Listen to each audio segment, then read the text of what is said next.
Good evening. I'm delighted to be with you this evening, and I'm Art Ryan, and I'm the Chairman and Chief Executive of Prudential, and your host for the evening. Thank you.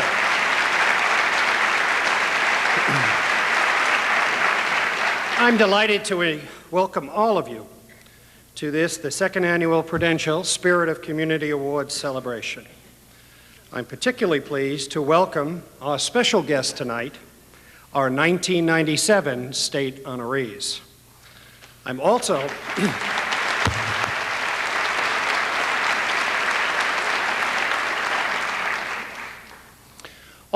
once again, please join me in welcoming our very special guests, President Jimmy Carter and Mrs. Carter.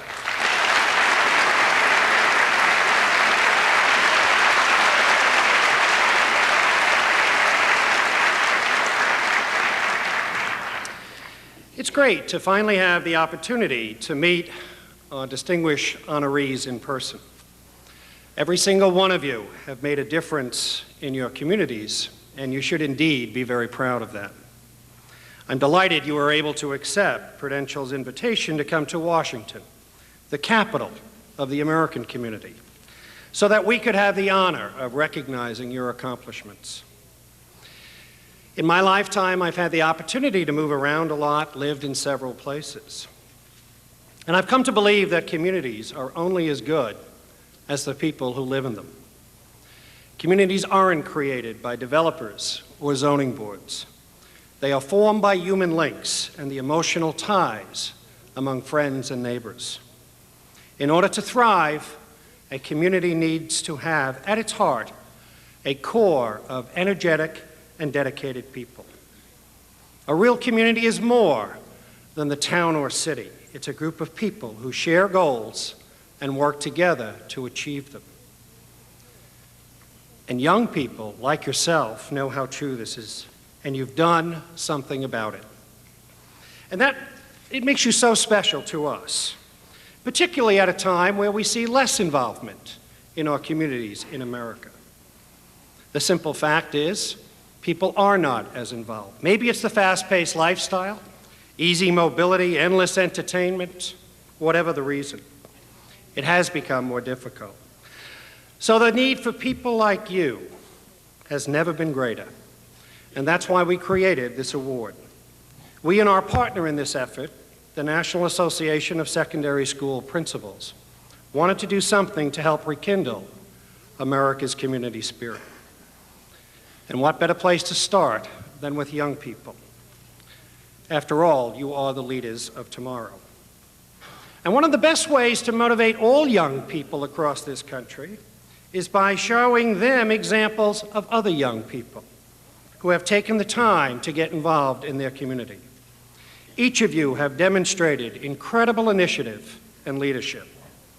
You have opened your eyes to the needs of others, and importantly, you have taken action. You believe that one person can still make a difference. There's also another group of heroes here tonight, and I think you, the honorees, probably know that better than anyone, and that's your parents. Parents,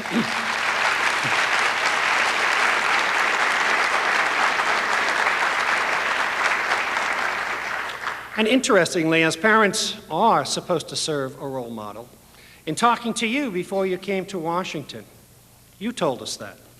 You told us the reason that you got involved was you saw a need and the encouragement and support of your parents. And so now, on behalf of Prudential and the NASSP, let me congratulate our 104 state honorees. We hope you enjoy your time in Washington.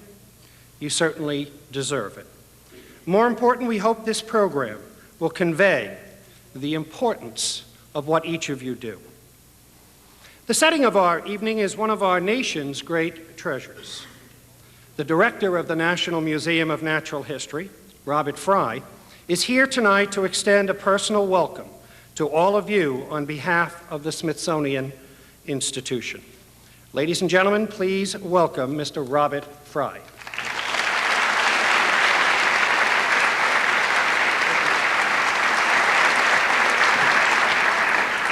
Thank you, Mr. Ryan. President Mrs. Carter, ladies and gentlemen, and especially honorees. On behalf of the Smithsonian and the National Museum of Natural History, it is really a great pleasure to welcome you here tonight. I know that this is the second time that this wonderful celebration has been held at our museum, and we are really honored to have a chance to participate in it. I'd like to commend Prudential and the National Association of Secondary School Principals for recognizing the exceptional achievements of you students throughout the nation who have worked to make your communities a better place to live. I had the opportunity of looking over the short record of some of your accomplishments of this year's honorees. Clearly, it's evident that your volunteer efforts have greatly benefited the people in your communities. And as the director of a natural history museum, I particularly was happy to note that some of you undertook projects to promote the well-being of the natural environments in your communities as well.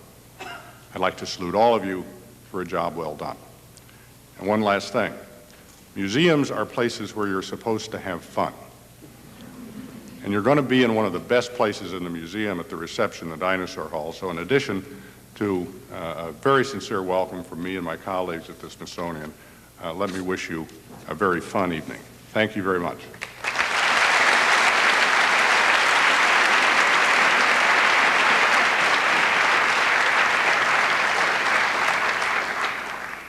Thank you very much for that very warm welcome. I am extremely honored to introduce one of our nation's true modern-day heroes. As the 39th President of the United States, Jimmy Carter restored faith and integrity in our national government following the Watergate era and guided the country to landmark achievements in energy policy, education, and environmental protection.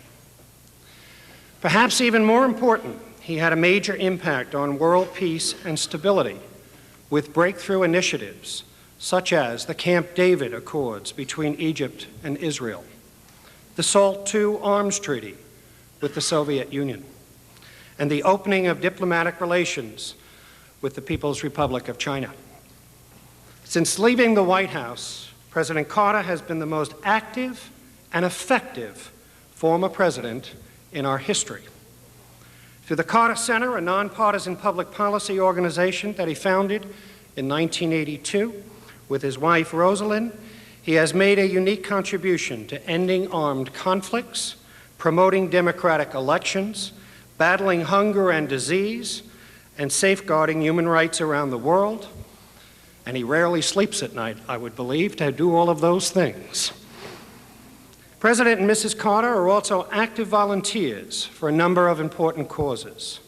We've all seen news coverage of the Carters lifting, hammering, and soaring to build homes through Habitat for Humanity.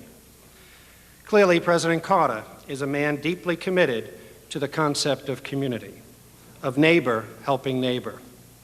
He believes strongly that each of us has a responsibility for helping to build a better community, a better country, and a better world, and that young people in particular have an indispensable role to play. We are delighted to have President and Mrs. Carter with us tonight, two people who, as much as anyone I can think of in the world, epitomize the spirit of community in this country. Ladies and gentlemen, please welcome President Jimmy Carter.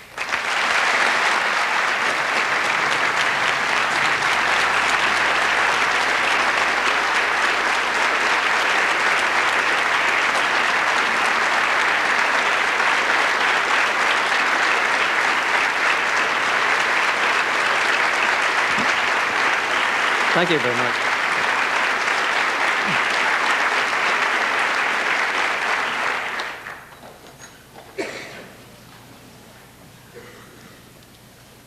How many of you think Prudential is a great corporation?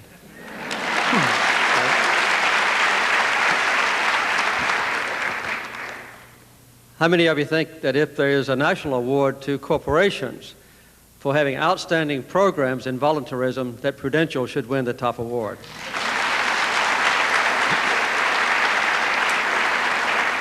Well, that's exactly what they did last October. I'm sure that's not any surprise to you. I want to thank Art for that nice introduction and for a chance to come and talk to you. A lot of people take volunteerism, helping others, for granted. But that doesn't apply to everyone. I make most of my money, my income, writing books. I'm a professor at Emory University. In fact, I've written 11 books. The most recent one is called Living Faith, and Rosen asked me to announce that these books are still on sale. And I had a story in Living Faith about volunteerism, and I wanted to tell it to you to begin with. There was this man who died, and he went to heaven, and he was at the pearly gates, and St. Peter came out and said, well, you can't just come in here because you've been a church member, or even if you taught Sunday school, or even if you're a deacon or steward in your church. I want to know what you've done on earth to help other people. And the man thought for a while, and he said, well, back in the Depression years, some homeless people came by my house, and I fixed a big bag of sandwiches for them. And St. Peter said, that's very nice. And the fellow and the sandwiches were worth about 50 cents. And that was a lot of money during the Depression years. St. Peter said, that's very good. Is that all you've done? He said, no, that's not all I've done. Just recently, one of our neighbors' house burned down. And they had to have some furniture for a new house they moved into. And I looked on our back porch, and I found a table that we weren't using, and I gave him our table. And it was also worth about 50 cents. So St. Peter turned to an angel standing by and said, would you go down to earth and check the accuracy of these reports? So the angel went down to earth, and after a while he came back and said, St. Peter, he told the truth. What should we do with him? And St. Peter said, give him his dollar back and tell him to go to hell. Well, you can see that not everyone is as deeply involved in the kind of helping other people as all of you are. I went to the Olympics last summer in Atlanta, where we have our program, and I noticed that all of you have already been great winners, and I know that you'll continue on with your work in the future. Prudential not only gives this very fine program to high school and middle school students all over our nation, but they also help people like us at the Carter Center. The Carter Center has programs all over the world, very special kinds of programs. We don't duplicate what anyone else does. If the World Bank or the United Nations or the U.S. government is doing something, we don't do it. We just go to fill vacuums. Since we left the White House, my wife and I have visited about 110 countries in the world. And we have programs in 33 African countries. We just got back from visiting 4 of those countries last weekend. But what I want to tell you about is a program in Atlanta, Georgia, which Prudential helps us to conduct. About 5.5 years ago, we decided that we would look into the problem of Atlanta being 2 cities. Washington, D.C. is 2 cities. So is St. Louis, and so is Los Angeles, and so is Chicago. One city is made up of rich people. And I would say that a rich person is someone who has a decent home and pretty good health care and goes to a good school and is not afraid to step outside of the house at night, and who feel that the police and the judicial system are on our side, and who think that if we make a decision, it'll make a difference, at least in our own life. Those are the rich people, regardless of how much money we might have in the bank.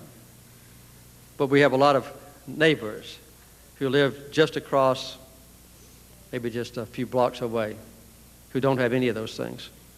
And that is the other city. So we decided to take a look at Atlanta, at the other city. And we analyzed the whole community, which has about 3 million people in all. And we identified families with just one parent, and families within which there were teenage mothers. About 500,000 people live in this area. And we divided it up into 20 parts. We call them cluster communities. Each one had about 25,000 people in it. And we began to get to know them. On one weekend, we had about 15,000 volunteers who visited almost 90,000 homes. About half the volunteers who walked the streets and visited the homes were people who lived in those low-income neighborhoods. And we identified all the kids in Atlanta who hadn't been immunized against polio, measles, and so forth. And the next week, about 16,000 little kids went and got their immunization shots. We began to visit the schools. And I visited one middle school, and I was really taken aback when the principal described the situation among the 5th, 6th, and 7th graders. Little boys, when asked, what is your major ambition in life, said, I'd like to have an automatic weapon so I can defend myself from the big boys. And the principal told us that teenage pregnancy was worse in the middle school than even in the high school. We began to take another look at what we were doing. We called our project, the simplest name we could think of, the Atlanta Project. And we soon realized something that you would naturally know, that almost all the problems we were looking at had a common foundation. When you look at teenage pregnancy, school dropouts, juvenile delinquency, the drug problems, and so forth, whom do those problems affect? Anybody. Young people, right? But on our committees and shaping the policies and deciding on our tactics for addressing these problems, we didn't have any young people. Just a lot of folks like me and like Mr. Ryan and others sitting on the front row that really wanted to do good things but didn't quite know how to give advice on not becoming a 13-year-old mother or dropping out of school. So we formed what we call the Future Force. And since then, to make a long story short, so I can answer a few questions that you might have, we last year had 2,000 young people in our Future Force. This was an idea that came from them, primarily from the senior high school kids who said, we've made our mistakes. Let us help you with the middle school and early ones not make the same mistakes we made. A lot of these Future Force members have already been in trouble with the law or with drugs or dropped out of school, or the girls have already had babies. And last year we had about 2,000. We take these Future Force kids and working with a program called Cities in Schools, we encourage them to go back to school. And we give them leadership training. Last month I was down in Fort Benning, Georgia, and watched a busload of our Future Force children go through paratrooper leadership training, acting as commandos or paratroopers as they went through the very tough military training on how to work together, how to form committees, how to solve a difficult problem, how to cross over deep water with a few boards and a couple of barrels, and they had to figure out how to do it. We also take these Future Force children to the North Georgia mountains for wilderness training. And every year, my wife and I take about 20 of them, one from each of our 20 cluster communities, out to Crested Butte, Colorado to learn how to ski. Usually, maybe only 1 out of 20 has ever ridden in an airplane before, and none of them have ever seen skis.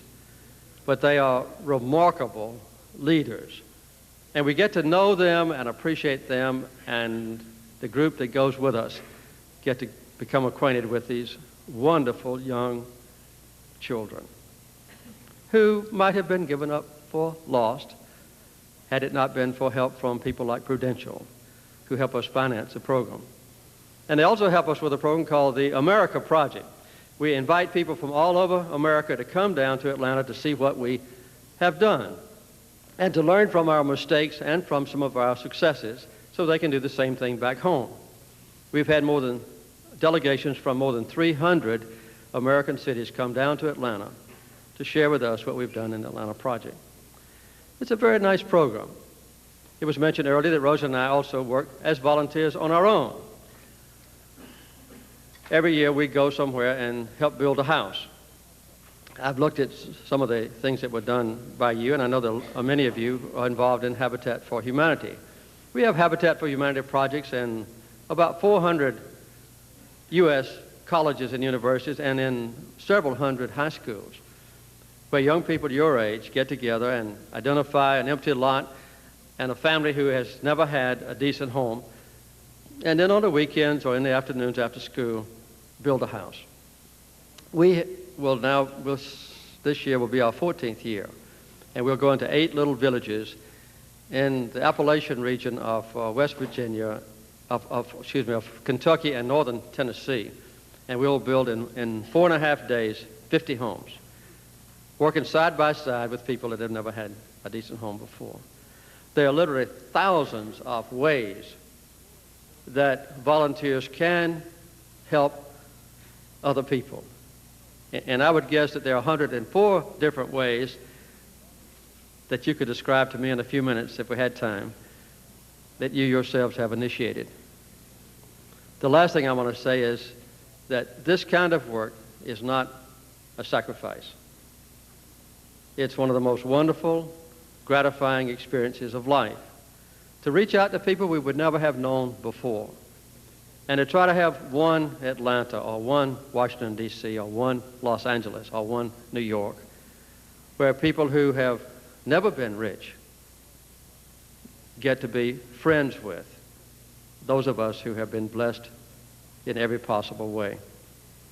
It's a way for us to stretch our mind, to learn more about God's world, and to stretch our hearts to learn more about God's people, and to form friendships that will be lasting for life, and to expand our lives so that we can become better citizens, and in the future better parents as well. These are the kinds of things that come from helping others. If anyone is looking for adventure or challenge or unpredictability or excitement or gratification or a new sense of love, figuring out an innovative way to help other people is the best avenue toward that kind of success. And I think that is the best kind of success in the long term. Thank you very much for letting me speak to you. And now I think I'm supposed to answer a few questions, perhaps. Thank you very much.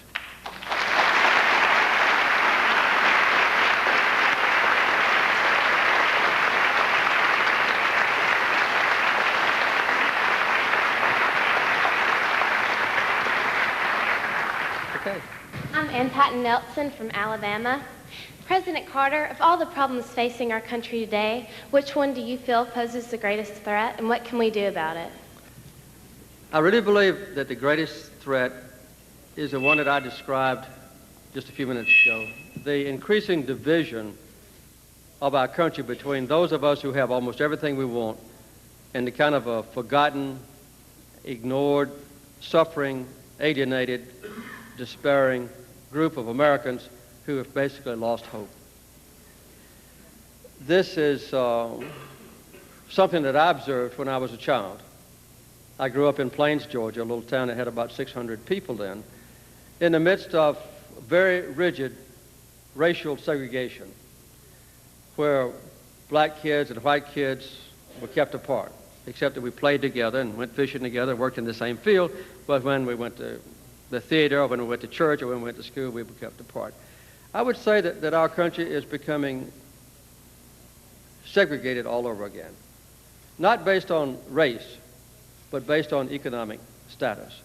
And that's why it's so important for us to break down those barriers that separate us from other people. One of the best ways to do it, obviously, is through a good education system that offers the same advantages to everyone.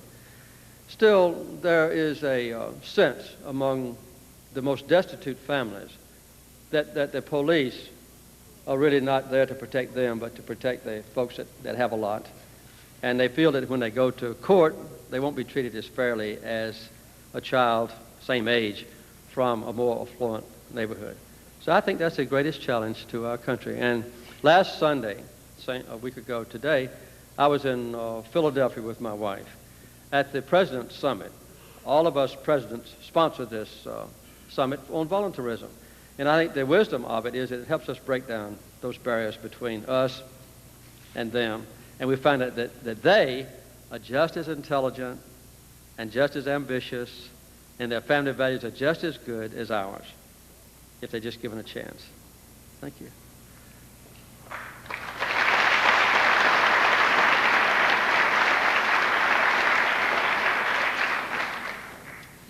Anybody else have a question? Okay.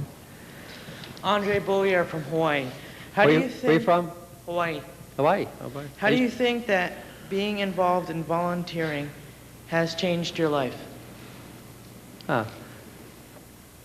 We used to live in Hawaii, by the way, and my second son was born in Tripler Hospital. You know where that is? Very good. I was in submarine force back in those ancient days. Well, I've been a state senator, I've been governor of Georgia, and I've been president of the United States. But I would say that serving as a volunteer since I left the White House has expanded my life more and has caused me to learn more about other people that I'm supposed to have known about in office than I ever would have known before.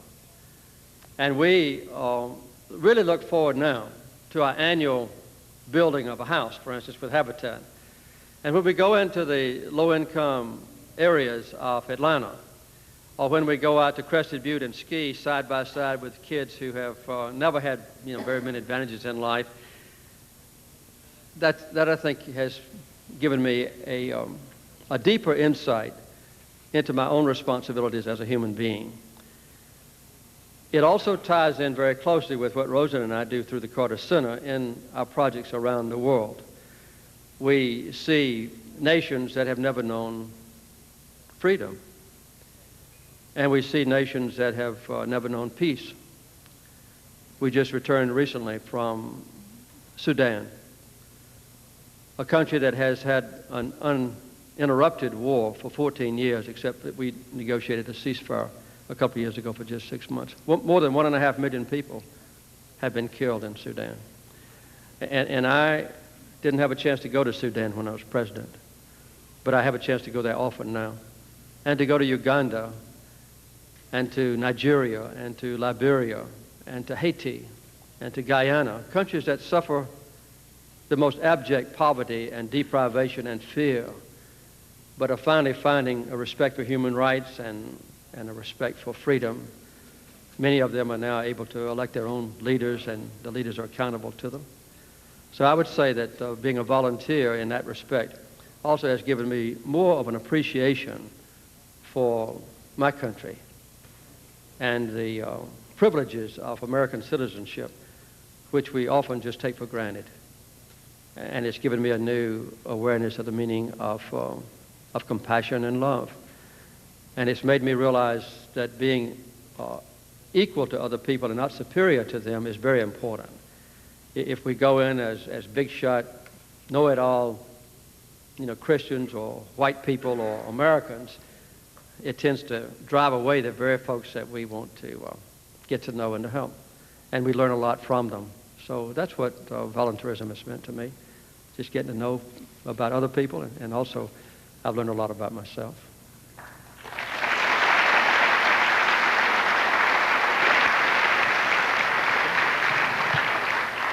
My name's Kelly Cox, and I'm representing the state of Tennessee.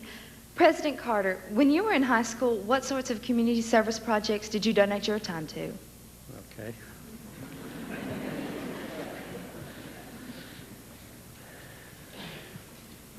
That's a difficult question, and kind of an embarrassing one. Well, let me say first of all that I lived in a community that I've already described that was strictly segregated by race. And I lived not in Plains, Georgia, which had 600 population, but I lived 3 miles west of Plains.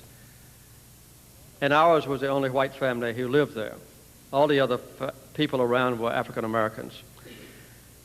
And although we didn't think about it as community service, we broke down the barriers that existed between us and families that legally were considered to be inferior to my family. I wouldn't take credit for any of it, but my mother was a registered nurse. And in effect, she was a doctor for the families that lived around us. During the Depression years, about which you may have read, there was no money. And the families, when they became ill, or when a prospective mother was going to have a baby, they would come to my mama. And she would go and stay with them and take care of their families. So I saw in my mother, at least, a life of total dedication to the kind of service that wasn't very attractive then. My mama was looked upon as a very strange white woman. But the fact that she was a nurse and she didn't care what anyone said about her made the difference. So I'll have to give my mother credit for doing that kind of thing. By the way, when Mother was 68 years old, she volunteered to go into the Peace Corps. And she went to India, and she worked in a little village near Bombay called Vikhroli. And there again, she was a nurse and almost a doctor for people overseas. So let me just give my mother credit for doing the things that I think were important in those days. Maybe another question.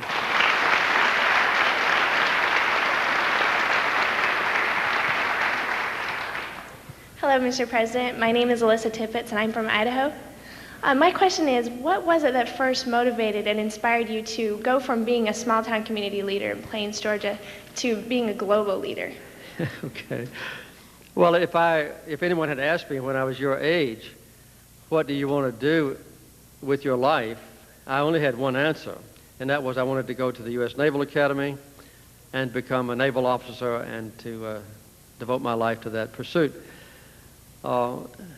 My family, the Carters, had been in this country for more than 300 years, but nobody on my daddy's side had ever had a chance to finish high school even. And the U.S. Naval Academy at Annapolis and West Point were the only two free universities we knew about. And that was one reason that my daddy always said, you got to go to one of them. And I had an uncle who was in the Navy. And so I wanted to go to the Naval Academy and just to be a naval officer. I served in the Navy, including at Annapolis, for 11 years. And as I mentioned earlier, I was in the submarine force. I had the best jobs in the Navy. The last job I had was to help build the second atomic submarine in history, working under Admiral Rickover. When my father died in Plains, Georgia, I went home to spend a few days by his bedside.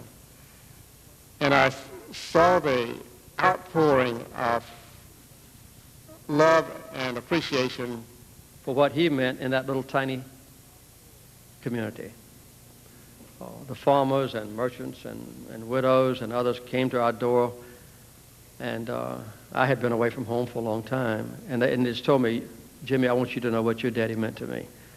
So I decided, without telling Rosalind, that I would resign from the Navy and move back to Plains. Rosalind was absolutely horrified. And she could see us going back to Plains and my mama and her mama dominating her. They didn't know that Rosalind is indomitable. There's no way to dominate. So despite her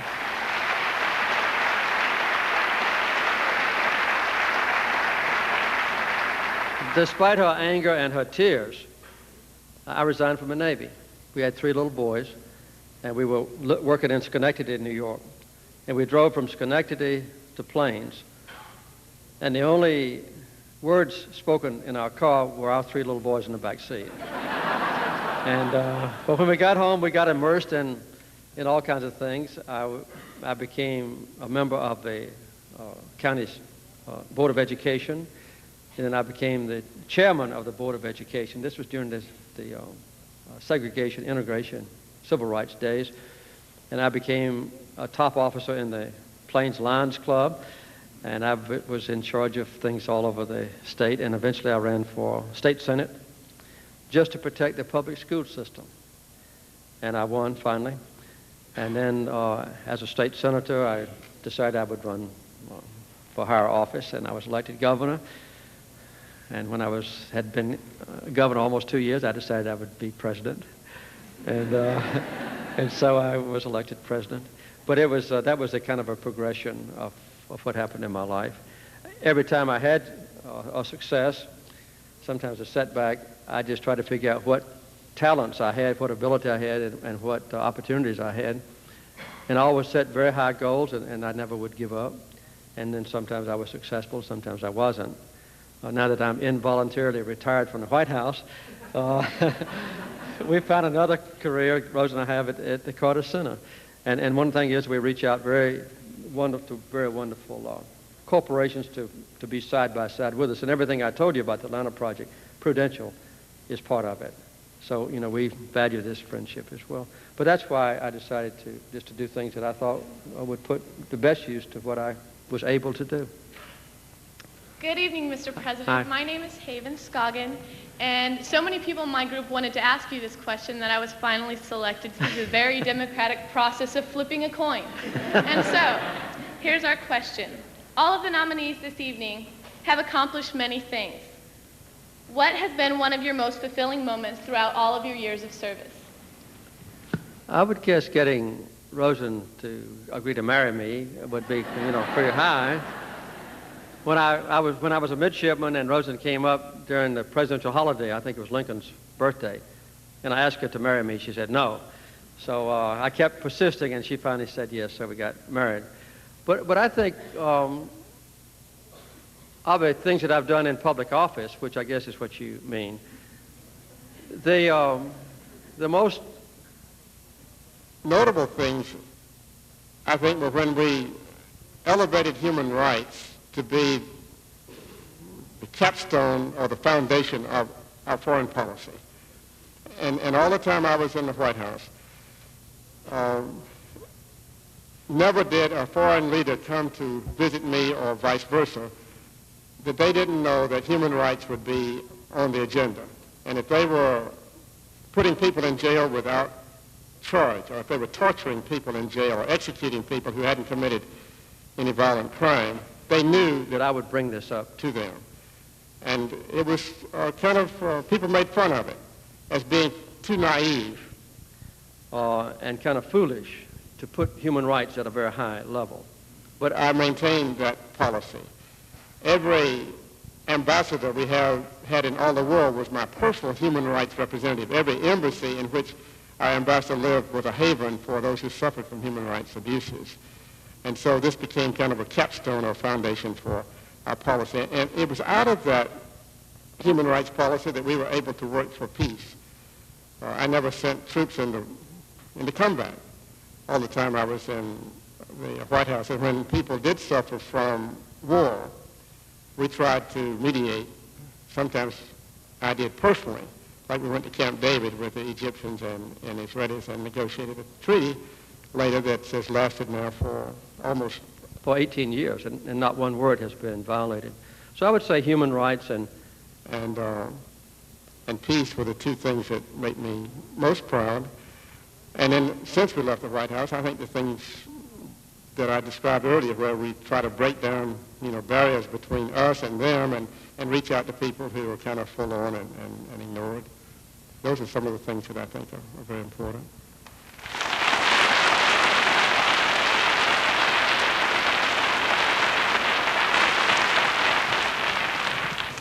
Good evening. My name is Nada Nowish. I'm from Pennsylvania. President Carter, I've observed from the honorees here that a lot of the projects that they did in their towns and cities were projects that are usually done in larger cities by adult organizations. Me being from a rather big city, what is your advice about kids getting involved in larger cities with adult project organizations? Well, I think I described to you earlier part of the answer, because, when adults try to look at at the problems in a city or a rural community, almost invariably the ones that we talk about most are the ones that directly affect people your age. By definition, teenage pregnancy deals with teenagers, right? School dropouts, teenagers. Quite often juvenile delinquency, juveniles. And this is, and the drug culture quite often is conducted by even, I've known kids 12 years old that have been convicted of helping drug pushers by warning them when the police were on the way. So I don't think you could possibly put any limit on what you do and the initiative that you can take. There is a natural advantage of young people in doing unprecedented, idealistic, wonderful things. Why? First of all, you have an environment within which you can share ideas at school. Most adults don't have that. Once people finish college, a tremendous responsibility falls on shoulders. You get employed by Coca-Cola Company or Marriott Hotels, or you get a job at a law firm, or you might become a school teacher. And instantly you are constrained by the attitude of your bosses. You don't really want to stand out and do something that's different from what the company's policies are. You also are very likely to take on responsibilities of adulthood, or maybe a marriage. And then you've got the car payments to make and the house payments to make, and then you might even start a family of your own. The point is that when you're your age and in college is when you have the freedom to learn from one another, to criticize the way the society is, and then to devise among yourselves, maybe 3 or 4 of you, or maybe 20 of you, what can we do about it? And it's you don't have to follow anybody's footsteps. You can be innovative in saying, why don't we do this differently? That's a very wonderful possibility for you.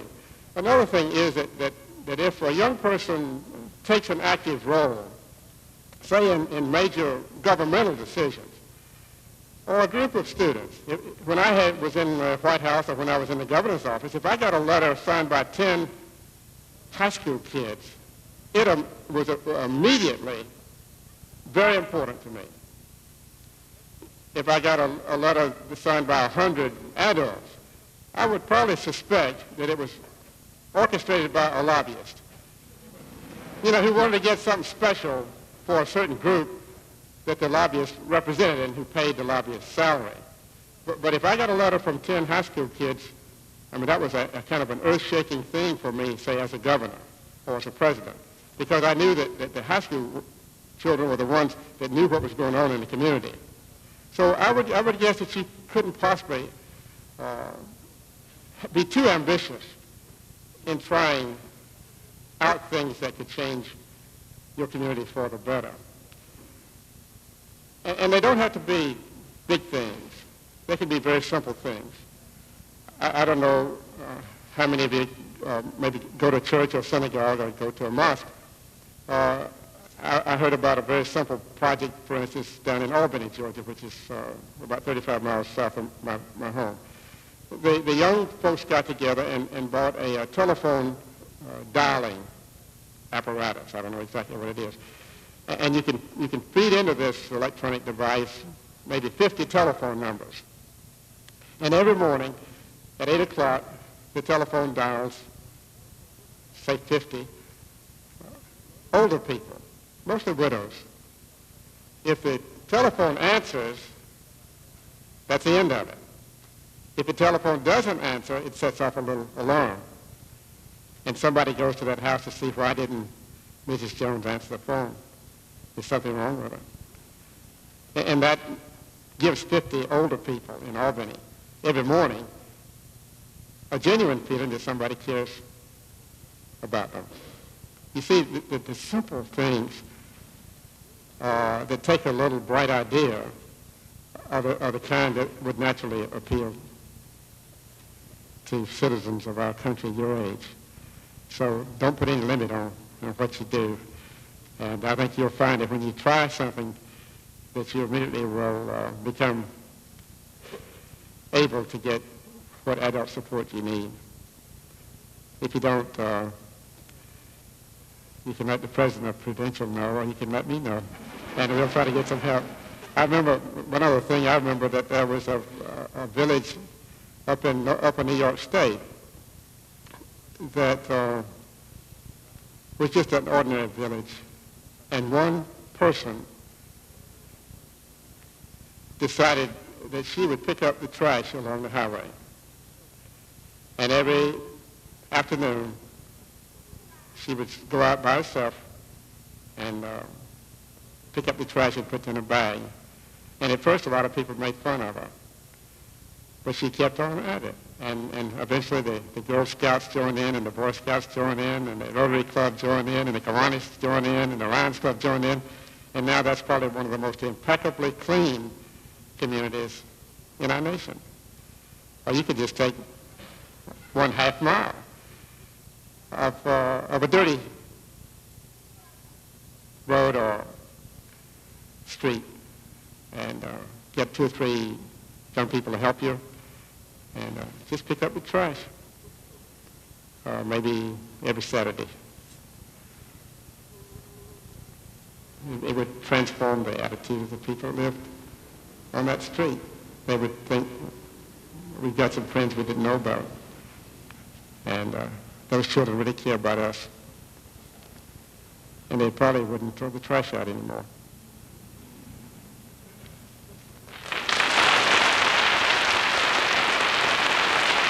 We have time for one last question. Mr. President, my name is Jason Hall. I'm from North Carolina. In light of the recent summit, and since the summit has now ended, who would you like to see take the initiative to implement volunteer services within each state? Okay. Well, let me point out quickly that the summit hasn't ended. President Clinton and I and President Bush and President Ford and President Reagan through his wife have all committed ourselves to sustain this effort. And although the meeting in Philadelphia is over, as you say, the program will be continuing. And General Colin Powell has volunteered to be the chairman. He's made a commitment for 3 years. So I would guess that I know that Prudential has made some major promises on tutoring, that thousands of employees of Prudential will be tutoring kids who need help. And I would guess that that if Prudential doesn't fulfill their promise, which I'm sure they will, that they might get a telephone call from General Colin Powell and say, well, how well are you doing? Or he might just call and say, I hear you're doing great with your tutoring program. I just want to call and thank you for it. So I think that General Powell, who's admired by everyone, and he probably could have been elected president had he run this past time, will be sure that the program will not be abandoned. And I hope that all of you will look upon it as a continuing sort of opportunity. And as you look upon your own community or expand the projects for which you've already been honored, that you'll feel that it's part of a nationwide commitment to share what we have with others. So I don't think the project is going to fade away anytime soon. And I would guess that what you've done long before the summit indicates that your life has already been expanded. And I would guess that if you write down not what you did for others, but if you write down what did my project mean to me personally, that would probably be heartwarming and might even cause a few tears to fall. Well, we have such a great nation within which we can live secure lives and where we know the blessings of freedom and where the innovative spirit is encouraged and not contained, and where the future always has the opportunity of being greater.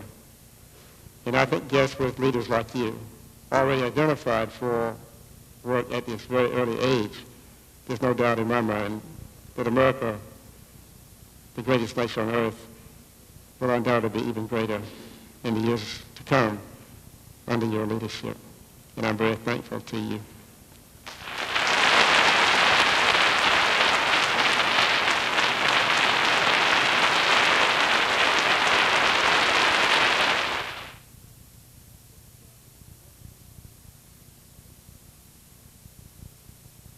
Ladies and gentlemen, please join me in welcoming the 1997 Prudential Spirit of Community State honorees.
Good evening. I'm Tim Dyer, Executive Director of the National Association of Secondary School Principals, the other partner with Prudential in this award ceremony.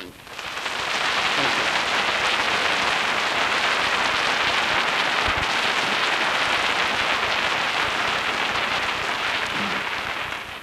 On behalf of our nation's principals,